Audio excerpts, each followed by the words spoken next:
Здравейте, скъпи приятели на кулинарния канал Ями Ями. Заповядайте отново в моята кухня, където ще сготвим нещо вкусно. Все още е зимата и ни се яде повече месо. Ще направя един печен джулан, който е с малко по-различен вкус. Има множество рецепти за джулани в интернет, включително и аз съм правил до сега, но тази рецепта е много интересна и смятам, че много ще ви хареса. Какво ще е необходимо за този джулан?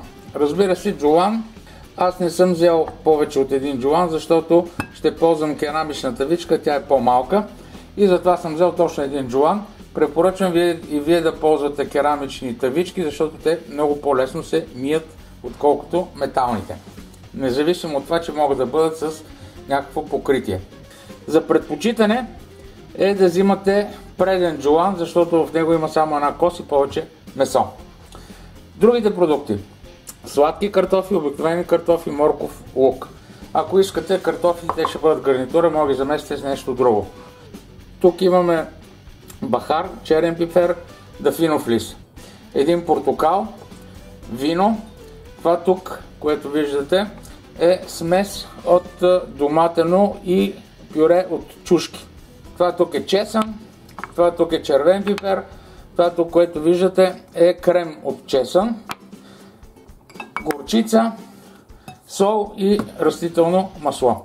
Първото нещо, което трябва да направим, е да шпиковаме джулана.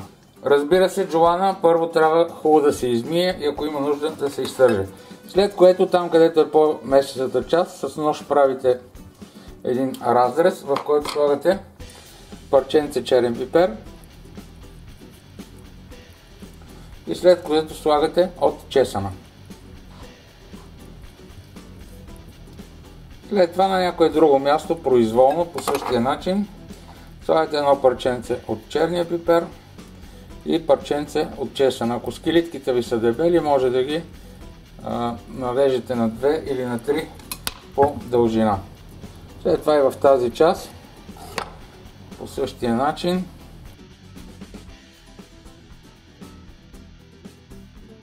В този си вид трябва да сварим джулана. Не го печем директно, защото да може да консумираме и кожата. Ако го изпечем директно, кожата ще стане много твърда и ще трябва да отстраним. Хубаво е също, както този джулан е от младо животно, вижте, няма много мазнина, така че и кожата ще бъде хрупкава и вкусна. Сложихме джулана в тенджерата, след което слагаме 3-4 зърна бахар, 2-3 дафинови листа и 6-7 зърна черен пипер. Така слагаме и лук. Може и да не го белите, аз го обелих. 1-2 моркова, нарязани на парчета. След което слагаме около 300 мл вино. Имайте в предвид, че хубаво е виното да е червено от съотношение 3 части вода, 1 част вино. Така наливаме и 900 мл до 1 литър вода. Хубаво е да се покрие джулана изцяло. Може би ще долея още малко водичка, за да може да се свари добре. Накрая, разбира се, слагаме и сол на вкус. Горе-долу около до 1 чайна лъжичка.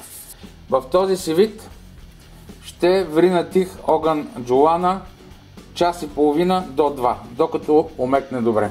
В подходящ сърт изсипваме сока от портокала, който видяхте, след което последователно слагаме горчицата. Изберете горчица каквато желаете, аз използвам дижонска, доста люта, но тя на джулана отива такова нещо. Слагаме и сместа от доматеното и чушковото пюре, което е 1:1.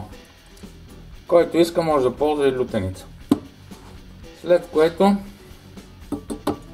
слагаме и крема от чесън. Който не може да си намери крем от чесън, може да ползва сам да си направи чесън смлян който да ползва. Така, сега това нещо трябва да го разбъркваме, така че да се получи равномерна смес. Добавих и червения пипер и разбърквам добре.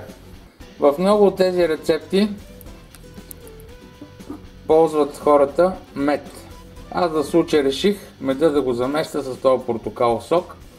Пускаме котлона на средна сила и започваме леко да сгъстяваме сместа.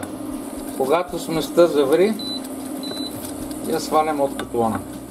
Това е джоана. Това е джоана, за който трябваха точно 2 часа, за да се свари. Така, в тази керамична чиния, както ви казах, че ще използвам, слагам на дъното надълго нарязани картофите и сладките картофи. Посипвам малко с черен пипер, малко червен пипер и малко сол. Слагам и една струйка зехтин. Отгоре слагам джоана. И джоана намазвам с сместа, която направихме. Тази глазура с портокалов сок.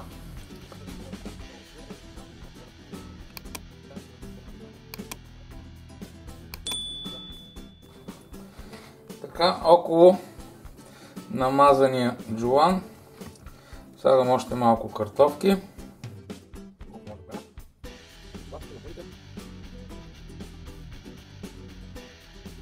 Така приготвения джоан ще изпеча в предварително загрята фурна на 190 градуса от 40 минути до час.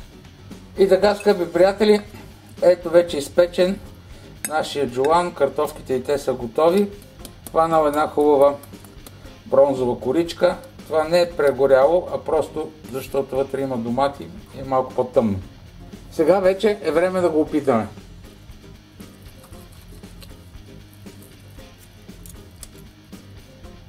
Вижте колко е сочно. Вижте колко сок има вътре. Просто е перфектно. Доста е топло, но ще го опитам. Искам да ви кажа, че се топи в устата. Просто е невероятно. Просто е страхотно. Препоръчвам ви да се направите такъв джоан. Ако ви е харесало видеото, оставете по един лайк и се абонирайте за канала. Хубавото предстои. Бъдете здрави!